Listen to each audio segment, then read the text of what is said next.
Wakil Ketua Komisi 2 DPR RI, Dede Yusuf, menyatakan pihaknya meminta pemerintah menyiapkan anggaran pemungutan suara ulang di 24 daerah sesuai amanat putusan MK. Dede juga menambahkan, selain bersumber dari APBD, pemungutan suara ulang bisa dibantu APBN. Kemendagri diberi waktu 10 hari usai rapat dengan Komisi 2 untuk menyiapkan anggaran pemungutan suara ulang pilkada. Ya, sebetulnya memang hasil dari rapat kami kemarin Komisi 2 dengan Kemendagri, KPU, Bawaslu, dan DKPP, ada permintaan kurang lebih hampir sekitar 750 miliar. Itu di luar biaya pengamanan untuk TNI Polri maupun juga untuk pilkada ulang di 2 daerah.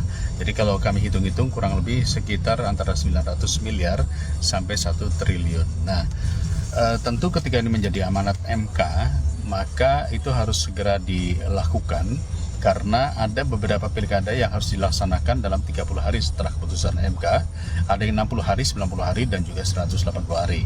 Itu sebabnya kami mengatakan bahwa pemerintah harus mempersiapkan sebuah skema alokasi anggaran untuk menyiapkan diprioritaskan dari 30 hari dan 60 hari setelah keputusan MK ini. Nah, silahkan itu kami beri waktu kesempatan 10 hari sejak kemarin kita rapat.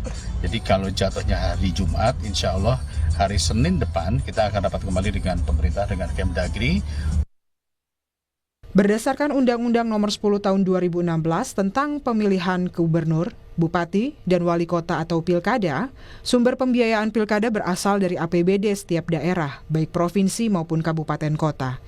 Namun, disebutkan juga jika dana yang dimiliki terbatas, pemerintah pusat dapat membantu melalui APBD provinsi maupun APBN. Dari 24 daerah yang harus menggelar PSU, setidaknya ada 8 pemerintah daerah yang menyatakan mampu membiayai PSU, sementara 16 lainnya tidak sanggup. 8 pemerintah daerah yang menyatakan mampu juga hanya bisa menutup 30% pembiayaan. 16 pemerintah daerah tersebut setidaknya membutuhkan dana tambahan yang bisa berasal dari APBD provinsi maupun APBN. KPU RI mengundang KPU daerah untuk membahas persiapan pemungutan suara ulang pada Senin siang. Ketua KPU RI Muhammad Afifuddin menyatakan akan berkomunikasi dengan Kemendagri soal anggaran pemungutan suara ulang. Anggaran ini karena kami sifatnya pengguna penerima dari instansi, dari Pemda, kalau Pemdanya tidak tersedia lagi, terutama di daerah yang PSU-nya 100% TPS di kabupaten kota atau provinsi tersebut, maka kami berkomunikasi dengan Kemendagri untuk kemudian dicarikan solusinya, dikoordinasikan apakah masih bisa pakai anggaran APBD atau disupport pakai APBN. Wakil Menteri Dalam Negeri Ripka Haluk menyatakan akan melakukan koordinasi kerja baik dengan pemerintah daerah maupun Kementerian Keuangan. Wakil Menteri Dalam Negeri Bima Arya tegaskan pemerintah sedang memastikan saat ini kesiapan anggaran untuk pemungutan suara ulang atau PSU di 24 daerah untuk pilkada serentak. Wamendagri bilang pelaksanaan PSU dilakukan dengan skenario minimal dan efisien. Kalau daerahnya siap, maka ditanggung oleh APBD kota kabupaten. Tapi kalau kota kabupaten tidak mampu, maka akan dibantu provinsi. Nah, nanti kalau provinsi juga tidak memungkinkan, baru kita akan komunikasikan dengan Kementerian Keuangan begitu. Tapi kita pastikan anggarannya seminimal mungkin, sehemat mungkin. Ya, jangan sampai dianggarkan untuk hal yang nggak perlu. Ya, kita pastikan anggarannya minimal dan kita pastikan kesiapan itu dalam beberapa hari ke depan. Jadi nanti di pertemuan berikutnya dengan DPR akan ada kepastian berapa anggaran kesiapan dari pemerintah daerah dan berapa yang kemungkinan harus dibantu oleh provinsi atau kementerian. Dan untuk mengetahui bagaimana alokasi anggaran yang dibutuhkan untuk penyelenggaraan PSU, saat ini kita akan berbincang dengan Wakil Menteri Dalam Negeri Bima Arya dan Ketua Komisi 2 DPR RI Rifki Nizami Karsayuda. Selamat malam Bapak-Bapak. Selamat malam. Ya. Rifki. Selamat malam Pak Wamen. Pak Wamen tadi mengatakan kalau bisa seefisien mungkin, anggarannya seminim mungkin. Jangan dipakai dengan hal-hal yang tidak perlu. Nah, hal-hal yang tidak perlu ini contohnya bagaimana? Apa saja Pak Wamen? Ya, tadi pagi kami melakukan rapat koordinasi pimpinan bersama jajaran Kemendagri yang dipimpin langsung oleh Pak Mendagri. Arahan Pak Menteri yang pertama adalah kita pastikan kondisi real APBD seperti apa. Jadi kalau dilaporkan tidak sanggup, itu kita harus telisik lagi sejauh mana ketidaksanggupan itu. Jangan-jangan ternyata ada pos-pos yang masih bisa direalokasikan gitu. Nah yang kedua, Pak Menteri ingin juga dipastikan bahwa tidak ada kegiatan-kegiatan yang tidak substantif gitu. Ya artinya misalnya kalau kemarin masih ada kegiatan yang diperlukan untuk sosialisasi. Nah hari ini kan sebetulnya sosialisasi beda konteksnya dan tidak terlalu penting lagi. Nah karena itu fokus saja kepada kebutuhan-kebutuhan mendasar seperti misalnya kertas suara, penyiapan TPS, biaya keamanan gitu. Jadi kita pastikan bahwa biayanya itu minimalis, bukan biaya maksimalis karena kita penuh dengan keterbatasan hari ini, ruang geraknya terbatas seperti itu. Oke, waktu yang diberikan 10 hari, cukup atau enggak tuh kira-kira Pak Wamen untuk merangkum 24 daerah yang akan melakukan PSU? Ya insya Allah cukup. Pagi tadi kami berbagi tugas, Dirjen Keuangan Daerah, Dirjen Otonomi Daerah, kemudian Dirjen Politik dan Pemerintahan Umum akan betul-betul mendalami 24 daerah tadi kondisi APBD seperti apa. Jika mungkin maka bisa dilaksanakan oleh APBD itu dengan APBD penjabaran perubahan begitu ya. Nah kemudian kalau tidak mungkin baru dibiayai oleh provinsi. Kalau provinsi juga nggak mungkin maka kita akan bicarakan dengan Kementerian Keuangan.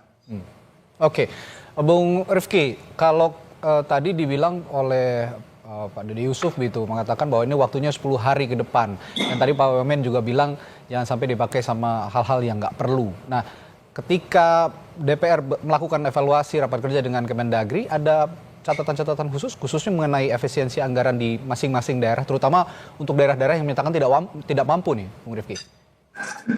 Ya rapat kerja kemarin kan digelar sebagai respons dari putusan Mahkamah Konstitusi dan rapat kerjanya cepat sekali itu 2 hari setelah Mahkamah Konstitusi memberikan putusan ya, terhadap 40 daerah yang lanjut setelah proses dismissal prosesnya dilanjutkan di Mahkamah Konstitusi.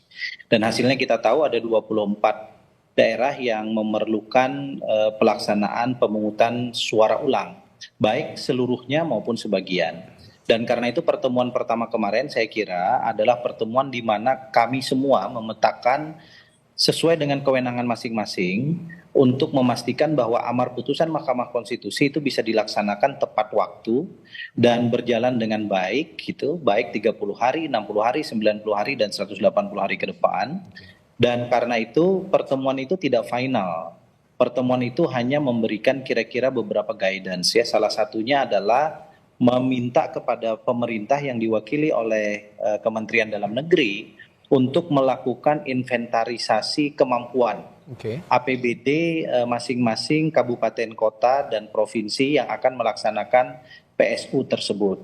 Dan saya kira tadi Pak Wakil Menteri Dalam Negeri sudah melaporkan kepada kita semua bahwa Kementerian Dalam Negeri sangat serius untuk mengendorse daerah-daerah tersebut menggunakan APBD masing-masing. Kenapa APBD? Karena memang ketentuan dalam Undang-Undang Nomor 10 Tahun 2016 tentang pemilihan gubernur, bupati, wali kota, pemilihan gubernur, bupati, wali kota itu sumber pembiayaannya dari APBD. Memang ada exception di situ. Kalau kemudian APBD-nya tidak mampu, bisa dilakukan perbantuan APBD provinsi dan atau APBN. Tetapi exception ini kan akan kita pakai sebagai sebuah senjata pamungkas ya, senjata akhir kira-kira gitu. Nah karena itu 10 hari waktu yang diberikan oleh Komisi 2 itu saya kira mudah-mudahan dalam 5-7 hari ke depan, 5-7 hari maksimal tanggal 7, tanggal 8 yang akan datang, Kementerian Dalam Negeri itu sudah memiliki gambaran yang utuh. Kenapa harus memiliki gambaran yang utuh? Karena kalau memang diharuskan kita melakukan perbantuan melalui APBN, kan ada proses komunikasi antar kementerian lembaga di tingkat eksekutif ya, untuk memastikan bahwa diperlukan bantuan APBN, berapa besarnya dan seterusnya. Kendati demikian kami di Komisi 2 DPR RI ini kan adalah orang-orang partai politik yang kami juga melakukan komunikasi politik kira-kira begitulah ya dengan teman-teman di daerah-daerah tersebut. Kami mendapatkan gambaran kira-kira kesanggupan daerah itu maksimal sampai dengan detik ini baru 30% tuh dari kebutuhan 100% anggaran yang kita butuhkan. Nah karena itu kalau anggarannya plus minus 1 triliun maka saya berasumsi kemampuannya paling-paling di 300 miliar. 700 miliarnya itu dibutuhkan pada leveling APBN. Tinggal apakah betul 1 triliun ini sudah dilakukan efisiensi anggaran atau belum. Itu saya kira yang bisa kita lakukan penghematan lebih lanjut dengan tidak mengurangi substansi pelaksanaan PSU itu sendiri. Oke, ini supaya jelas berarti Bung Rifki 900 miliar sampai 1 triliun itu yang sudah mencakup uang keamanan juga, biaya pengamanan juga, itu berarti mekanisme digabungkan APBN dengan APBD atau hanya APBN saja? 1 triliun itu asumsi budgetnya. Budgetnya, oke. Dengan asumsi melaksanakan pemilihan normal dengan unit cost sama dengan kalau kita lakukan pilkada yang lalu. Oke. Tinggal kan tahapan ya, tahapan nggak ada kampanye misalnya maka tidak diperlukan. Tapi cost untuk misalnya honorarium KPPS, PPS, PPK itu menggunakan asumsi konvensional gitu. Kemudian bantuan keamanan hibah kepada TNI Polri juga asumsi konvensional. Bisa kita lakukan penghematan. Itu asumsi total anggaran yang dibutuhkan. Oke, makronya ya. Dari total anggaran baru kita kan pilah nih. Setiap daerah punya kemampuan bagaimana. Apakah dia bisa menyelesaikan 100% kebutuhan anggarannya di kabupaten, kota atau provinsinya. Kalau nanti didapatkan data oleh Kementerian Dalam Negeri, oh ternyata kabupaten ini cuma sanggup 60%. Berarti 40%-nya dicarikan ke provinsi atau pusat. Begitu pula di tempat-tempat lain. Nah karena itu kita kan bicara 2 level nih. Level kebutuhan secara keseluruhan dulu, kira-kira berapa. Lalu dari keseluruhan, total kemampuan APBD masing-masing berapa. Baru kemudian kalau diperlukan perbantuan dari APBN kira-kira berapa gitu. Ini diperlukan cepat karena terutama bagi daerah-daerah yang harus 30 hari melaksanakan pemungutan suara, dia memerlukan pendanaan yang cepat untuk kemudian memastikan seluruh operasionalisasi PSU itu berjalan sesuai dengan waktunya. Oke, dari jumlah 900 asumsi ya, 900 hingga 1 triliun Pak Wamen. Tadi juga Bung Rifki bilang ini harus ada inventarisasi segera dari Kementerian Dalam Negeri. Sudah ada inventarisasi dan kira-kira daerah-daerah mana saja yang butuh bantuan dari APBN? Sudah ada inventarisasi soal itu? Yang disampaikan oleh Bang Rifki tadi itu persis apa yang harus kita kerjakan dan apa yang sedang kita kerjakan. Jadi 24 daerah tadi ini kami dalami postur APBD-nya, postur kapasitas fiskalnya seperti apa, dengan tentunya menyesuaikan tidak terlalu sama dengan benchmarking biaya yang dianggarkan untuk pilkada lalu, karena ada unsur-unsur penghematan di sini, ada unsur-unsur yang berbeda. Nah dari situ kami perlu waktu ya beberapa hari ke depan untuk memastikan kesiapan di tingkat kota kabupaten itu. Nah kalau kemudian dari tingkat kota kabupaten itu dinyatakan kurang, nah kurangnya berapa? Ya, ini sambil dikomunikasikan dengan provinsi. Kami sudah berkomunikasi dengan beberapa pimpinan provinsi, dengan beberapa gubernur yang menyatakan kesiapannya untuk menanggung begitu. Ada beberapa gubernur menyampaikan kepada kami siap menanggung. Tapi tentunya kami harus pastikan dulu kota kabupatennya. Jangan sampai kota kabupatennya bilang tidak sanggup, padahal setelah kita dalami postur APBD-nya memungkinkan begitu. Jadi kalau bisa APBD, kota kabupaten, provinsi, dan kalau bisa tidak ditarik ke APBN. Ini kan persoalannya MK sendiri kan menentukan berbeda-beda ya. Ada yang 30 hari, 60 hari, 120 hari. Untuk prioritas saja Pak Wamen, yang 30 hari dulu. Ini daerah-daerah mana saja yang berarti akan diakselerasi inventarisasi kebutuhan anggarannya? Ya, sekarang kita bergerak sama. Ya, artinya semua daerah ini ya, baik yang PSU keseluruhan ataupun sebagian, ini kita cek APBD-nya. Ya, dan dalam beberapa hari ke depan ini yang kami fokuskan. Rata-rata berapa besar kalau kita bicara rata-rata gitu, anggaran yang dibutuhkan untuk PSU ya, di setiap itu bisa. Berbeda-beda ya? Benar-benar fluktuatif? Ya berbeda-beda. Ada yang butuhnya sampai di atas 30 miliar sampai 40, ada yang kebutuhannya itu di bawah 5 miliar, berbeda-beda. Itu yang akhirnya nanti dikomunikasikan juga oleh DPR untuk segera dialokasikan. Tapi sudah koordinasi dengan Kementerian Keuangan, Pak Wamen? Ya komunikasi berjalan, tapi kita pastikan dulu tahapan mendalami APBD dan kota, kabupaten, dan provinsi dulu, baru kemudian ke Kementerian Keuangan. Bung Rifki, langsung ke soal anggaran tadi. Kalau memang bicara soal efisiensi, misinya pemerintah kan sekarang efisiensi. Jumlah 1T itu kalau kata Bung Rifki tadi masih bisa ditekan. Untuk jumlah efisien yang ideal, kira-kira untuk penyelenggaraan PSU ini berapa kira-kira? Saya mau cerita alurnya dulu. Jadi waktu rapat kerja di Komisi 2 itu kan, kita mengundang Kementerian Dalam Negeri, dalam hal ini diwakili oleh Bu Wakil Menteri, Bu Ripka, halo. Ya. Kemudian seluruh penyelenggara pemilu, KPU, Bawaslu, dan DKPP.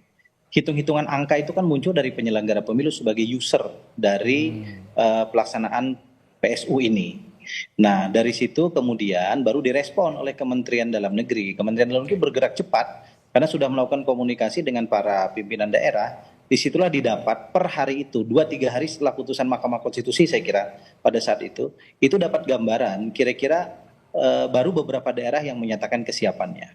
Nah, karena itu kita berikan kesempatan sekarang, kami juga meminta kepada KPU untuk melakukan exercisement ulang ya terhadap anggaran yang dibutuhkan sesuai dengan semangat efisiensi yang sekarang kita lakukan. Agar kemudian ketika efisiensi itu ada mulai pada tingkat KPU sebagai usernya yang akan menggunakan anggaran, daerah kan juga nanti kurang terbebani untuk melakukan hal tersebut. Kita semua memang tidak pernah memprediksi ya, tidak pernah menyangka apalagi mempersiapkan bahwa akan terjadi PSU di 24 tempat. Ditambah sebetulnya ada 2 tempat tambahan yang dari awal kolom kosongnya memenangi perhitungan suara yaitu di Kabupaten Bangka dan di Pangkal Pinang. 2 tempat itu pun pada saat saya memimpin kunjungan kerja ke Provinsi Bangka Belitung sampai dengan minggu lalu belum selesai itu urusan anggarannya gitu. Sekarang Kementerian Dalam Negeri kita kasih PR tambahan lagi untuk kemudian melakukan exercisement di 24 tempat yang lain. Tapi saya kira komitmen kami semua penyelenggara negara baik eksekutif maupun legislatif, insya Allah tanggal 10 yang akan datang itu semua sudah bisa kita jelaskan kepada publik dan insya Allah pelaksanaan PSU akan berjalan sesuai dengan harapan kita semua. Yang paling penting adalah jangan sampai ada PSU di atas PSU. Artinya sudah di PSU ada ketidakberesan baik karena kecurangan, karena ketidakprofesionalan penyelenggara. Nanti hasilnya dibawa ke MK dan di PSU lagi. Kalau itu saya kira kita semua akan rugi sebagai sebuah bangsa. Ya, dan anggaran juga akan keluar lagi tentunya nanti. Nah, anggaran akan keluar lagi dan tidak mendapatkan kepala daerah definitif dengan segera. Itu. Dalam perspektif penghematan anggaran kalau begitu, pelaksanaan PSU yang hemat anggaran tapi juga tetap menjaga kondusivitas pelaksanaan PSU karena ya 24 daerah ini juga punya tipikal yang berbeda-beda. Dalam perspektif itu apa yang bisa Anda utarakan, Pak Rifki, Bung Rifki? Seandainya boleh saya memberi komentar sedikit terhadap putusan-putusan Mahkamah Konstitusi. Karena komentar ini kan juga tidak mengurangi apapun terhadap derajat putusan Mahkamah Konstitusi yang bersifat final and binding. Kedepan saya kira kita juga perlu memberikan masukan kepada Mahkamah Konstitusi. Kalau memang nyata-nyata terdapat satu kecurangan yang terstruktur, sistematif, masif, atau terdapat pelanggaran hukum yang signifikan yang dilakukan oleh calon tertentu dan atau pasangan calon tertentu yang memenangi kontestasi pilkada, namun kemudian terbukti melalui fakta-fakta hukum di MK, saya kira lebih baik didiskualifikasi saja dan kemudian pemenang kedua ditetapkan sebagai kemudian pemenang pilkadanya agar kita tidak harus kemudian melaksanakan PSU ini. Saya harus katakan sebagai Ketua Komisi 2 DPR RI, kami juga harus turut serta membantu pemerintah melaksanakan PSU ini dengan baik, dengan benar di tengah segala keterbatasan yang kita punya. Dan ini semua asal usulnya adalah ketidakberesan pelaksanaan pilkada, baik yang dilakukan oleh penyelenggara maupun kontestan, yang kemudian direspons oleh Mahkamah Konstitusi melalui putusannya untuk melakukan PSU. Mudah-mudahan ke depan kita semua sebagai sebuah bangsa bisa belajar banyak dari hal ini. Pak Wamen, kalau begitu bagaimana dengan tadi pandangannya Pak Bung Rifki tadi soal putusan MK yang bisa juga dimodifikasi kembali sepertinya untuk lebih bisa menjaga kondusivitas pelaksanaan PSU, Pak Wamen? Jadi kita memang punya pengalaman, ya, ada rangkaian pilkada yang panjang ketika ada PSU di atas PSU seperti disampaikan oleh Bang Rifki tadi. Gitu. Nah karena itu hari ini kita akan pastikan 3 hal. Pertama kesiapan pendanaan, yang kedua kesiapan teknis, dan yang ketiga adalah faktor yuridis. Jadi jangan sampai kemudian kita hanya melulu fokus kepada aspek pendanaan, kemudian ada hal-hal yang kemudian luput dalam hal teknis dan yuridis, sehingga mengakibatkan ada celah lagi bagi gugatan hukum berikutnya. Saya kira begitu. Oke, baik kalau gitu terakhir Pak Wamen, 10 hari waktu ini Anda berarti sudah bisa yakin bisa memenuhi inventarisasi yang diminta tadi untuk terutama daerah-daerah prioritas ya Pak Wamen? Kalau itu perintah dari Ketua Komisi 2, kesepakatan Komisi 2, maka kita tidak bisa tidak menyepakati. Insya Allah siap. Oke. Baik, terima kasih Pak Wamen, Bima Arya, dan juga Pak Rifki, Ketua Komisi 2 DPR RI telah berbincang bersama kami di Sapa Indonesia Malam. Sampai jumpa lagi Bapak-Bapak.